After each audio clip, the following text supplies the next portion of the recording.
Hello guys. So నాకు పొద్దున్నుంచి డిఎమ్స్‌తో చంపేస్తున్నారు అసలు. మొత్తం అన్ని మెసేజెస్ వచ్చేసి ఏంది కవితక్క గురించి ఒక్క వీడియో గూడా పెట్టలేదు ఇంకా అని చెప్పి. సో ఇంక అనుకున్న వీడియో మనం మాట్లాడుకుంటూ పోతే నిజంగా చాలా లెంతీ అయిపోతది. ఇది మనం ఒక 1 మినిట్‌లో కంప్లీట్ చేసేది కాదని చెప్పి సో యూట్యూబ్ వీడియో అయితే పెడదాం అనుకున్నా. మీరు వీడియో మొత్తం చూడండి. మీ ఒపీనియన్ ఏందో నాకు కామెంట్స్‌లో చెప్పండి. మనం డిస్కస్ చేద్దాం. ఏది కరెక్ట్, ఏది రాంగ్, మీరేమనుకుంటున్నారు, నా ఒపీనియన్ ఏంటి అని మనం కమెంట్స్‌లో కొట్లాడుకుందాం. ఓకే. సో ఫస్ట్ థింగ్ ఏందంటే కవితక్క నిన్న ఒక ప్రెస్ మీట్ పెట్టినారనమాట. ఆ ప్రెస్ మీట్‌లో మెయిన్‌గా తను హైలైట్ చేసింది ఏందంటే కాళేశ్వరం ప్రాజెక్ట్ గురించి అండ్ కేసీఆర్ గారికి సీబీఐ ఎంక్వైరీ విధించడం దానిపైన తీవ్రంగా మాట్లాడినారనమాట. తను ఆ వీడియోలో అంటే ఆ ప్రెస్ మీట్‌లో మోస్ట్‌లీ కేసీఆర్ గారికి సపోర్ట్ చేస్తున్నట్టే ఉంది గానీ అన్‌ఫార్చునేట్‌లీ ఏందంటే బీఆర్ఎస్ పార్టీని తగ్గించినట్టుందనమాట. సో ఎంతైనా వాళ్ళ పుట్టింటి పార్టీ గదా! కొంచెం అలా తగ్గించే వరకు బీఆర్ఎస్ కార్యకర్తలందరూ కొంచెం ఫైర్‌లో ఉన్నారనమాట. అది గాకుండా తను అనకూడని మాటలు కొన్ని అన్నారు. ఫస్ట్ తను ప్రెస్ మీట్‌లో మెయిన్ పాయింట్స్ ఏం మాట్లాడిందో చెప్తాం. తనేమన్నారంటే కేసీఆర్ గారికి నిజంగా డబ్బు పైన ఆశ అయితే లేదు. ఆయనను అవినీతి చేసినారు అని చెప్పి లేనిపోని నిందలు ఆయన మీద ఏస్తుంది కాంగ్రెస్ గవర్నమెంట్. డబ్బు మీద ఆయనకు లేదు. పొద్దున, రాత్రి ఆయన ఎప్పుడు తెలంగాణ గురించే ఆలోచిస్తాడు. తెలంగాణ గురించి ఆలోచన తప్ప ఆయనకు వేరే ఎటువంటి ఆలోచన లేదని చెప్పి కేసీఆర్ గారి గురించి మాత్రం కవితక్క చెప్పినారు క్లియర్‌గా. అండ్ తర్వాత ఏమన్నారంటే ఈ కాళేశ్వరం ప్రాజెక్ట్ అనేది నిజంగా చాలా గొప్ప ప్రాజెక్ట్ అది. ఇప్పుడు యువతకి గానీ, ఇప్పుడున్న లీడర్స్‌కి గానీ దాన్ని తెలియట్లేదు. ఆల్మోస్ట్ కేసీఆర్ గారు ఈ ప్రాజెక్ట్ గురించి ఒక 6 మంత్స్ ఒక రూమ్‌లోనే ఉండి లైక్ ఇది ఎట్లా చేయాలి, తెలంగాణకి నీళ్ళు ఎట్లా తీసుకురావాలి అని చెప్పి, ఏ విధంగా చేస్తే వర్కౌట్ అవుతది అని చెప్పి చాలా శ్రమించినారు. చాలామంది ఇంజినీర్స్‌తో వర్క్ చేసినారు. చాలా డిస్కషన్స్ జరిగినాయి అని చెప్పి. సో ఆ ప్రాజెక్ట్ ఉన్న టైంలో ఆయన ఏమేమి చేసినారో అవన్నీ కూడా పాయింట్స్ చెప్పినారు. అండ్ అది కాకుండా ఇంకేమన్నారంటే ఇప్పుడు మనం ఫ్రాంక్‌గా మాట్లాడుకుందాం. ఆయన చీఫ్ మినిస్టర్ పొజిషన్‌లో ఉన్నారప్పుడు. ఎవరైనా అవినీతి పాల్పడితే ఆబ్వియస్‌లీ అది సీఎం నెత్తికే చుట్టుకుంటది. ఎందుకంటే అది ఆయన ప్రాజెక్ట్ కాబట్టి. ఇప్పుడు ఇది ఒక్కడితో అనుకునేది కాదు. ఎంతోమంది వందలాది మంది కార్మికులు, మినిస్టర్లు అందరూ కలిసి పనిచేయాల. ఎవ్వరు అవినీతి చేసిన వాళ్ళకంటే కూడా ఇది సీఎం గారి ప్రాజెక్ట్ కాబట్టి సీఎమే తప్పు చేసినట్టు, కేసీఆర్ తప్పని ఆబ్వియస్లీ ఆయన నెత్తికే చుట్టుకుంటది. సో ఈ పాయింట్ కూడా మెన్షన్ చేసినారనమాట తను. ఎందుకు ఒక్క కేసీఆర్ గారిని ఎందుకు హైలైట్ చేస్తున్నారని చెప్పి తను నోరు జారిందో లేకపోతే కావాలని మాట్లాడిందో తెలీదు కానీ ఇందులో ఎవరిని ఎక్కువ హైలైట్ చేసినారంటే హరీష్ రావు గారిని, సంతోష్ రావు గారిని హైలైట్ చేసినారనమాట. 5 ఇయర్స్‌గా ఇరిగేషన్ మినిస్టర్‌గా ఉన్నారు హరీష్ రావు గారు. ఆయనకేం తెలవకుండానే జరుగుతాయి ఇవన్నీ. ఆయనేం చేయలేదా? ఎందుకు ఓన్లీ మా నాన్నగారికే ఇవన్నీ ఎందుకు చుట్టుకుంటున్నాయి అన్నట్టు మాట్లాడినారనమాట. ఇప్పుడు ఇది చాలా పెద్ద సెన్సేషన్ అయిపోయింది. ఎందుకంటే హరీష్ రావు అంటే తెలంగాణ మొత్తం ఒక కైండ్ ఆఫ్ రెస్పెక్ట్ ఉంది. అండ్ బీఆర్ఎస్ పార్టీలో మెయిన్ లీడర్ అంటే హరీష్ రావు అని అందరికీ తెలుసు. ఆయనకు ఒక కంప్లీట్ సెపరేట్ ఫ్యాన్ బేస్ ఉంది. సో ఇంతవరకు ఆయన మీద ఎటువంటి మరి ఇంత పెద్ద అవినీతి ఆరోపణలు అయితే ఇంతవరకు ఏవి రాలేవు.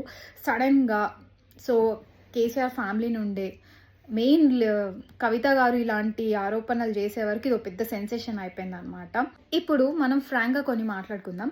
సో నాకైతే కేసీఆర్ గారు డబ్బు మనిషి అని మాత్రం అనిపియరు. ఆయన నిజంగా తెలంగాణ ప్రజల కోసం చాలా అంటే చాలా కష్టపడతారు. చాలా ఆలోచిస్తారు. మంచి ఉద్యమకారుడు ఆయన. ఇది మాత్రం కంపల్సరీ అందరూ ఒప్పుకోవాల్సిందే. కోర్స్ ఇప్పుడు ఒక పార్టీలో ఒక ప్రాజెక్ట్ తీసుకుంటే ఎక్కడో ఒక చోట అవినీతులు అయితే జరుగుతూ ఉంటాయి. అట్లా అని మొత్తం ఆయన నెత్తికే చుట్టుకోవడం అనేది కూడా రాంగ్. అండ్ కవితక్క ఇంకొక పాయింట్ కూడా చెప్పారనమాట. ఈ ఏజ్‌లో ఈయనకి సీబీఐ ఎంక్వైరీ విధించడం ఏంది? మా నాన్నకి ఇదంతా ఎందుకు? ఇవన్నీ అవసరమా? ఎవరో చేసిన వాటన్నిటివి అన్నీ మా నాన్నకు చుట్టుకున్నాయి అని చెప్పి మాట్లాడినారనమాట. సో తను వాళ్ళ నాన్నకి సపోర్ట్ చేస్తూ మాట్లాడడం అనేది కరెక్ట్ పాయింట్. కానీ హరీష్ రావు గారిని, సంతోష్ రావు గారి గురించి స్పెసిఫైడ్‌గా వాళ్ళ పేరు చెప్పింది. ఇదేమన్నా కావాలని వాళ్ళని హైలైట్ చేయాలని చెప్పారా? నిజంగా వాళ్ళేమన్నా కుట్ర పన్నారా? వాళ్ళ మీద కూడా సీబీఐ ఎంక్వైరీ విధించాలని ఇండైరెక్ట్‌గా తనేమన్నా హింట్ ఇస్తున్నారా? ఇవి మాత్రం మనకు సరిగ్గా తెలవదనమాట. కానీ బీఆర్ఎస్ పార్టీ వాళ్ళు మాత్రం ఫుల్ గరం ఉన్నారు ఇప్పుడు కవితక్క పైన. కేసీఆర్ గారు కేవలం ప్రజల గురించి మాత్రమే ఆలోచిస్తే మిగిలిన వాళ్ళు అని స్పెసిఫై చేస్తూ హరీష్ రావు గురించి గానీ, సంతోష్ రావు గురించి గానీ బాగా గట్టిగా చెప్తూ ఏమన్నారంటే వీళ్ళు మాత్రం వేరే కాంట్రాక్టర్లతోని కుమ్మక్కయ్యి వాళ్ళ స్వలాభం కోసం, వాళ్ళకి బెనిఫిట్ అవ్వడం కోసం అవినీతి పనులన్నీ చేస్తున్నారు. ఇవన్నీ కేసీఆర్ గారికి చుట్టుకున్నాయి అని చెప్పి తను బహిరంగంగా చెప్పినారనమాట. అండ్ ఇంకొక పాయింట్ కూడా ఏమన్నదంటే ఇప్పుడు నేను బీఆర్ఎస్ పార్టీకి వ్యతిరేకంగా ఇవన్నీ చెప్పే వరకు కొంతమంది సోషల్ మీడియా వారియర్స్ ఇష్టం వచ్చినట్టు చెప్తారు. ఈమె ఇప్పుడు కాంగ్రెస్‌లో రేవంత్ రెడ్డి గారు ఏం చెప్తే అది చెప్తుంది.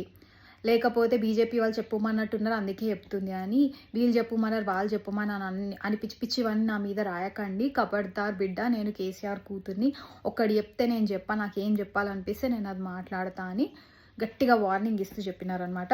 నేను కేసీఆర్ కూతుర్ని, నాలో ఉన్నది తెలంగాణ బ్లడ్, ఈ ఒక్కడు చెప్తే నేను మాట్లాడను అని చెప్పి వార్నింగ్ ఇస్తున్నట్టు చెప్పినారు.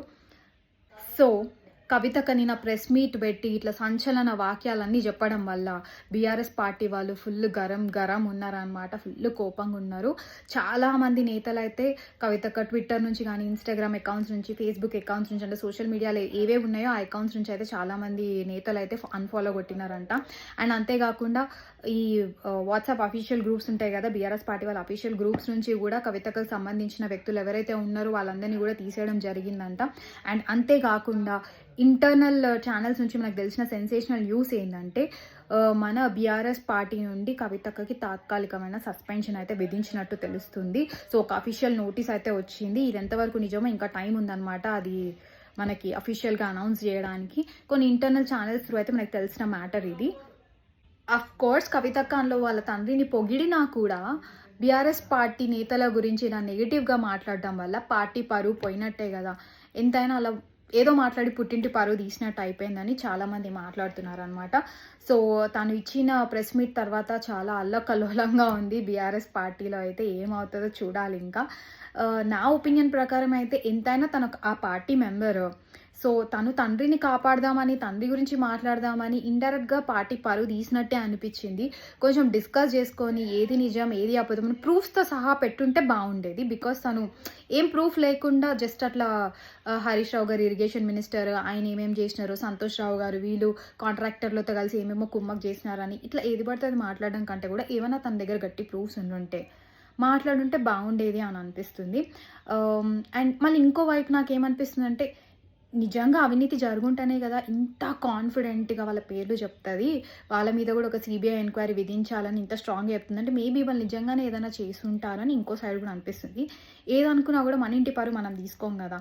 సో తన సొంత పార్టీ కాబట్టి కొంచెం ఆ బీఆర్ఎస్ నేతలతో కొంచెం డిస్కస్ చేసినా తన మాటలను ముందు పెట్టుంటే బాగుండేది అని ఒక ఫీలింగ్ ఉంది నాకైతే. సో మీరేమనుకుంటున్నారో నాకు కమెంట్స్లో చెప్పండి. అండ్ ఇలాంటి మరిన్ని వీడియోస్ చూడడం కోసం ఈ కొత్త ఛానల్ని సబ్స్క్రైబ్ చేసుకోవడం అస్సలు మర్చిపోవద్దు. లైక్ చేయండి, షేర్ చేయండి and subscribe to my channel. See you on my next video.